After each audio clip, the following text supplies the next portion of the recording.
Eh, bienvenidos todos. Vamos a estudiar un versículo. Vamos a examinar este versículo de una forma meticulosa. ¿Cuál es? En el libro de Mateo, en el capítulo 12, esencialmente en el versículo 39. Gloria a Dios. Dice la palabra de Dios de la siguiente manera.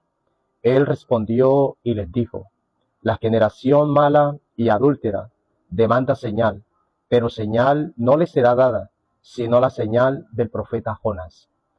Eh, Vamos a ir analizando este versículo a la luz de las Escrituras y vamos a usar una herramienta importante, amado pueblo del Señor, y lo que vamos a usar es hacer profundizar en este versículo exegéticamente para encontrar una verdad en este versículo, así que usted esté atento y puede compartir con alguien que lo necesite.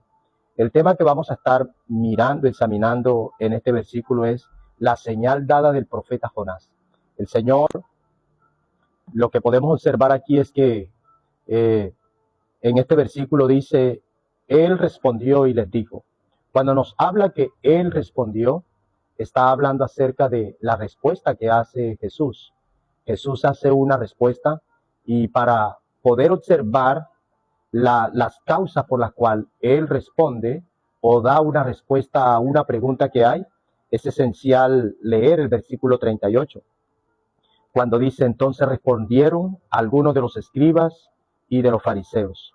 Vemos dos grupos de personas allí, gloria a Dios, que están accionando. No es porque el Señor propiamente esté haciéndole alguna pregunta a ellos, sino que es el impacto, es la acción de un milagro que Jesús acababa de hacer. Y ese milagro tiene que ver, gloria a Dios, con un hombre, gloria a Dios, tiene que ver con una persona que el Señor libera. Y esa persona que el Señor libera, vemos que la reacción que tienen los fariseos, que tienen estos grupos de personas, los escribas, tiene que ver con una reacción indecente y ellos blasfeman y ellos cometen el pecado de la blasfemia contra el Espíritu Santo. Algunos de los escribas y de los fariseos diciendo, Maestro, deseamos ver de ti una señal. Cuando ellos le dicen deseamos, esa palabra para desear allí no es lo que nosotros podemos interpretar. ¿Por qué lo digo, amado pueblo del Señor? Porque es que cuando ellos están hablando y dicen, deseamos ver, gloria a Dios, deseamos ver de ti una señal, esa palabra para desear no es un deseo propio de ellos querer conocer, digamos, como una señal, que es una señal milagrosa, un evento sobrenatural de alguien que netamente es el Mesías. Pero, ¿por qué alcanzo a expresar que cuando ellos dicen deseamos ver de ti una señal, esa palabra esencialmente no es un deseo profundo que ellos tienen de conocer el reino de Dios? No, ellos ya habían visto señales, acaban de ver que frente a sus ojos alguien es liberado, gloria al Señor. Un endemoniado, ciego y mudo, ese hombre había sido liberado de tal manera que el ciego y mudo veía y hablaba. Es una señal maravillosa y esa señal revela que quien hace esos milagros verdaderamente es el Hijo de Dios, es el Mesías. Cuando ellos dicen deseamos ver de ti señal, ese deseo no se construye como a un deseo propio de nosotros poder, digamos, alcanzar ese conocimiento acerca del reino de Dios. No, esto aquí es una tentación. Se hace como efecto de una prueba, es un asunto indecente, tal cual como lo puedes leer en Mateo capítulo 4 en la tentación que Satanás procuró sobre Jesús. Si eres el Hijo de Dios, di que estas piedras se conviertan en pan. Lo que estamos observando es que estos escribas y estos fariseos están siendo utilizados por el mismo Satanás. ¿Para qué? Para confrontar a Jesús. Y esa palabra para desear tiene que ver con una exigencia. Y escúcheme, esa palabra para desear es una exigencia, es algo que ellos están exigiendo que el Mesías haga. ¿Para qué? Según para creer, ver una señal para creer, pero es algo no verdadero.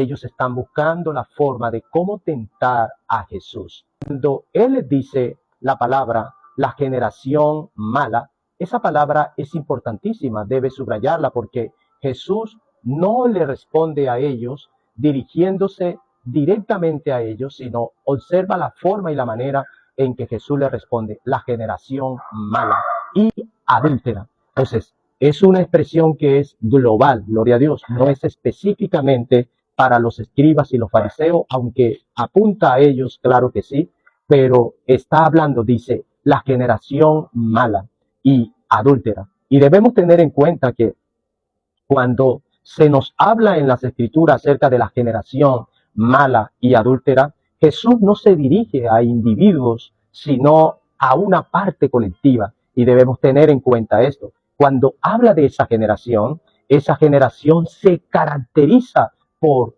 una generación que rechaza a Dios. Y Jesús está poniendo digamos, de manifiesto eso que estas personas están haciendo. Esto lo hacen las personas que están rechazando a Dios. Por eso Él trata a esta generación de una generación adúltera, porque es que cuando se vincula o el Mesías usa esa palabra para adúltera, la palabra adúltero allí está hablando de una mezcla y es importante que nosotros tengamos en cuenta eso. Está hablando de una infidelidad. Es como cuando la esposa le es infiel al esposo, está comparando algo así y por lo tanto lo que estaba hablando es acerca de un rechazo. Estas personas no están pidiendo una señal porque quieren acercarse a Jesús, ellos están rechazando a Jesús. Podemos observar que hay un ejemplo que en Oseas capítulo 3 es un ejemplo importante acerca de esa infidelidad del pueblo hacia Dios. En Ezequiel capítulo 16, en el versículo 15, ¿qué sucede? La búsqueda de señales que estas personas están haciendo es una excusa para no creer. Eso debes analizarlo. Es una excusa para ellos sencillamente excusar su duda, excusar que ellos no aceptan nada del Mesías, que no aceptan nada de Jesús.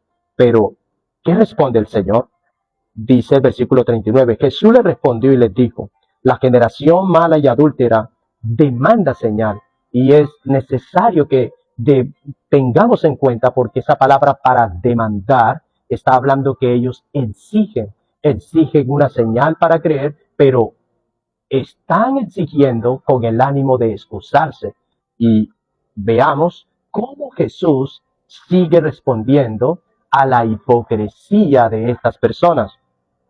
Pero, y cada vez que nosotros veamos en las escrituras que aparece esa palabra pero, es un contraste. Y ese contraste nos está revelando algo aquí exegéticamente, y es que lo que se va a pronunciar es que Dios, el Mesías, Jesús, no está de acuerdo con la actitud de estas personas. Y dice, pero señal no les será dada. Es decir, Él no está de acuerdo con las exigencias de estas personas, de este grupo de personas. Y Él dice, pero señal no les será dada. Debemos resaltar aquí Jesús, cuando Él dice que la señal no les será dada, Él no está haciendo un rechazo absoluto para no dar esa señal. No debieras interpretar las escrituras de esa manera. En ninguna forma. Jesús ha venido manifestando señales milagrosas, ha venido causando liberaciones, sanando a muchas personas. Por lo tanto, hay evidencia hasta este momento que Él es el Hijo de Dios, porque solo que alguien haga todas estas maravillas es porque Dios está con Él. Y Él le dice, pero señal no le será dada, sino la señal del profeta Jonás. Cuando Él dice, sino la señal que va a ofrecer es la señal del profeta Jonás, está hablando algo importante, y es que transculturalmente o proféticamente hablando, se analiza que el Mesías proféticamente había sido declarado, gloria a Dios, por cada uno de los profetas, en esencial el profeta Isaías, Yisachahú, que significa el Señor es salvación. Él habla acerca de el Mesías que Él vendrá, pero vemos algunas situaciones que suceden como las acciones del profeta Jonás. Y esa acción del profeta Jonás, ¿quién iba a pensar que alguien que actuara de esa forma, de esa manera, es porque esencialmente se iba a tomar como una señal milagrosa, amado pueblo de Dios. Por eso es importante que nosotros tengamos en cuenta cómo la palabra de Dios ha sido escrita, cómo la palabra de Dios, gloria a Dios, ha sido manifestada a cada uno de nosotros para poder ir entendiendo y no malinterpretar las escrituras, la palabra del Señor. Dice, sigue diciendo, la generación mala y adúltera demanda señal, exige señal, pero señal no le será dada, sino la señal del profeta Jonás. Y lo que venimos hablando es que eso que Jonás hizo, que es que hacia dónde lo llevó, es que él estuvo en el vientre del gran pez durante 3 días y 3 noches. Y una vez que nosotros analicemos esencialmente en este versículo, debemos comparar esta escritura cuando estudiamos exegéticamente el libro de Éxodo en el capítulo 12. Y llegaremos nosotros a aprender en qué día el Mesías murió. Y está escrito allí. Él esencialmente muere el 14 del mes de Abib. Y ese día 14 del mes de Abib es donde se sacrifica el cordero. Así que, amado pueblo del Señor, una vez que nosotros analicemos, y es que aprovecho para informarles, y hace poco acabamos de pasar lo que en Éxodo capítulo 12 nos habla acerca de la santa convocación. Y esa santa convocación tiene que ver con lo que en el mundo religioso le llaman la Semana Santa. Y vamos a observar algo en este versículo que nos quiere enseñar y es importantísimo en nuestra fe. Gloria a Dios. Pero señal no le será dada, sino la señal del profeta Jonás. ¿Cuál es esa señal? El versículo 40 lo dice, porque como estuvo Jonás en el vientre del gran pez 3 días y 3 noches, ahora dice, así estará el Hijo del Hombre en el corazón de la tierra 3 días y 3 noches. Es importante que nos detengamos a analizar aquí. ¿Y a dónde te llevo? Se hace la cuenta del Cordero en Éxodo capítulo 12. Y una vez cuando se hace la cuenta del Cordero, el Cordero, desde que lo tomaban desde el día 10 para sacrificarlo hasta el día 14, lo dice en Éxodo, la cuenta sobre el Cordero se hacía de dos maneras importantes. Número uno, contando aquellos 4 días que partían desde el día 10 hasta el día 14. Y número dos, comienza a especificar Éxodo que el Cordero debía ser perfecto, debía ser macho, debía ser de 1 año sin defecto. Esa es la segunda forma y manera en que se hace la cuenta sobre el Cordero. Ahora observemos. Si nosotros analizamos por qué aparece esta señal del profeta Jonás, Jesús usándola y ofreciéndola a los fariseos y a los escribas, que la señal no le sería dada a esa señal milagrosa que ellos estaban exigiendo, sino la señal del profeta Jonás que estuvo en el vientre del gran pez 3 días y 3 noches, porque algo esencial nos quiere enseñar el Señor, que es, ¿qué día muere Jesús? Y volviendo a esa fecha en la actualidad, esa fecha que acabamos de pasar, esa fecha sucedió tal cual hace más de 2000 años, el día que Jesús vino y murió por cada uno de nosotros. Entonces, cuando nosotros examinamos a la luz de las Escrituras, a la luz de la palabra del Señor, podemos observar que cuando contamos esos 3 días, lo que nos quiere enseñar y nos quiere revelar es que debe darnos 3 días y 3 noches cuando contamos para hallar la verdadera interpretación en saber cuándo Jesús murió y cuándo Él resucitó. Hay algo importante que debemos analizar y es que sabemos ya de antemano que Él resucitó el primer día de la semana, pero cuando nosotros observamos tanto en Éxodo, en el capítulo 12, observamos esa porción de las Escrituras, de la palabra del Señor, entonces comenzaríamos nosotros a contar miércoles, cuando inmediatamente viene el día jueves, es decir, comenzamos a contar desde las 6 de la tarde, cuando ya ese miércoles que Jesús muere y Él es sepultado, gloria a Dios, y es sepultado, debemos tener en cuenta que Jesús fue sepultado por José de Arimatea y Nicodemo. es importante que tengamos, amado pueblo del Señor, todo este conocimiento en las Escrituras. Comencemos a contar. Si Jesús, él hubiese sido sacrificado un día viernes, las cuentas no lo dan, como nos está especificando aquí en esta señal de Jonás. El Señor dice, como estuvo en el vientre del gran pez 3 días y 3 noches. Contemos. Si él muere un día miércoles, entonces, al unir esas 2 tardes, iniciaría el primer periodo y se contaría de jueves a viernes, contando desde las 6 de la tarde, sería la primera noche. Contemos las primeras noches y debe darnos 3 noches. De viernes a sábado, segunda noche. Y de sábado para amanecer domingo, dan 3 noches. Eso es lo que nos quiere revelar la Escritura para hacer la cuenta de qué día moriría el Mesías. Gloria a Dios. Y es asunto muy obvio que hay que profundizar más en las Escrituras, en la palabra de Dios acerca de un tema tan importante como este. Y observemos, ya tenemos un poco claridad acerca de las noches que Jesús, él fue sepultado. Si Jesús, él hubiese sido sepultado un viernes, entonces prestémosle atención. Observemos que la palabra del Señor nos habla cuando ya se llegaba el día de reposo. Entonces, José de Arimatea, él va delante de Jesús.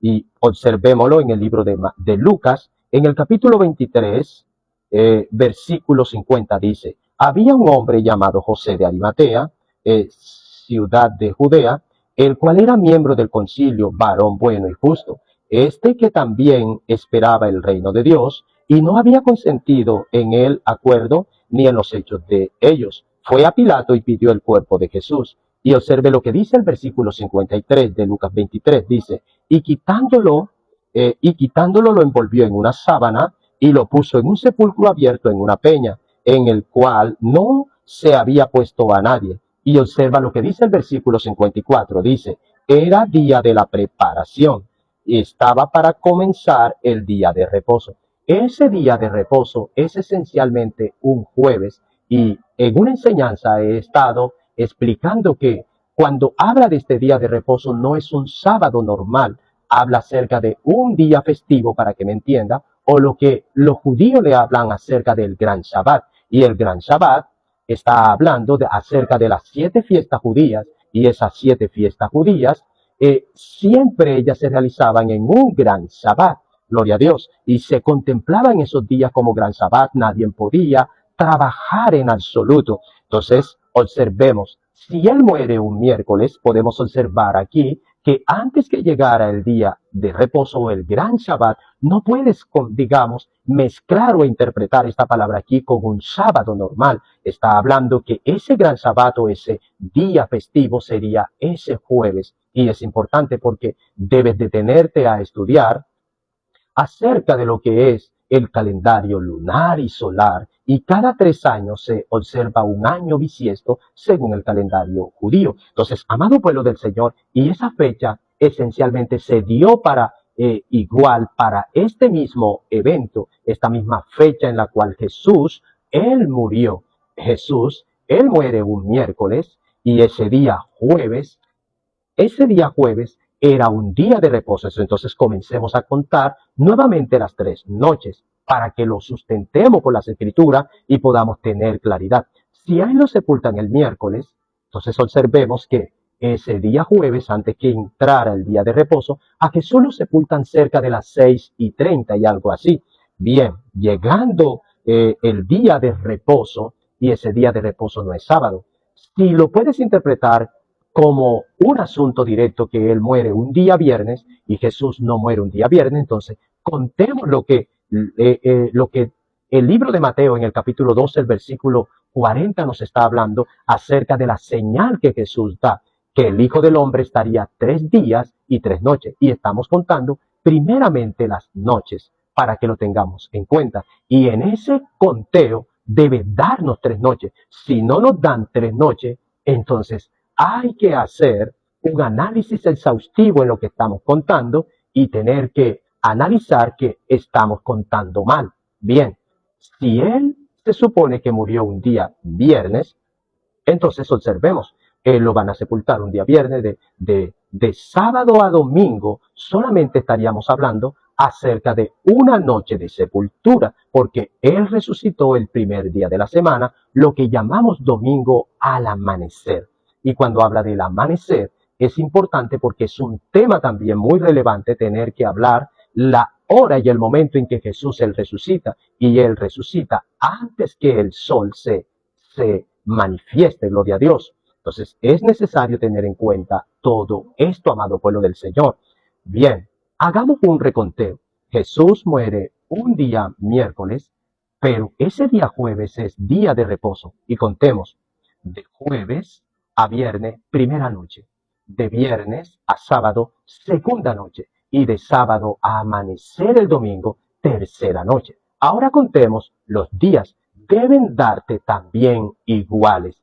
Entonces, analicemos en los días de jueves a viernes, un día, de viernes a sábado, un día, y de sábado a domingo, porque esencialmente Él resucita ese tercer día, da 3 días. Entonces, podemos leer el versículo cuando Jesús dice, mas señal no le será dada, sino la señal del profeta Jonás. Y vamos a leerlo. Gloria a Dios. Sino la señal del profeta Jonás, quien, porque, versículo 40, porque como estuvo Jonás en el vientre del gran pez 3 días y 3 noches, así estará el Hijo del Hombre en el corazón de la tierra 3 días y 3 noches. ¿Por qué está hablando de esta señal? Porque esta señal tiende a hablarnos de la resurrección. Ahora, hay algunas personas que cuando usan el libro de Jonás para predicar, ellos piensan que Jonás no murió. Jonás muere. Lo que sucede es que cuando él es escupido por el gran pez en aquellas playas, él vuelve a la vida. Él es resucitado por Dios para hacer una obra. Puedes encontrar esta instrucción, esta enseñanza, gloria a Dios, en nuestros videos anteriores que ya lo hemos explicado con relación a un estudio que lo hicimos acerca de el libro de Jonás. Todo ese estudio está ahí. Si no lo puedes ver en nuestra página aquí, gloria al Señor, entonces vete a YouTube, Ministerio Palabras en la Biblia, y busca allí, gloria al Señor, cada uno de esos estudios que han sido preparados para ustedes. Amado pueblo del Señor, esperamos que esta palabra, que esta explicación te haya ayudado muchísimo para que cuando te pares en un altar y puedas predicar la palabra de Dios, lo hagas con una gran verdad, lo hagas con ese compromiso y esa responsabilidad que lo que estás predicando es verdadero. Que el Dios Todopoderoso te bendiga más. Te saluda este ministro, el pastor Héctor Correa. Bendiciones.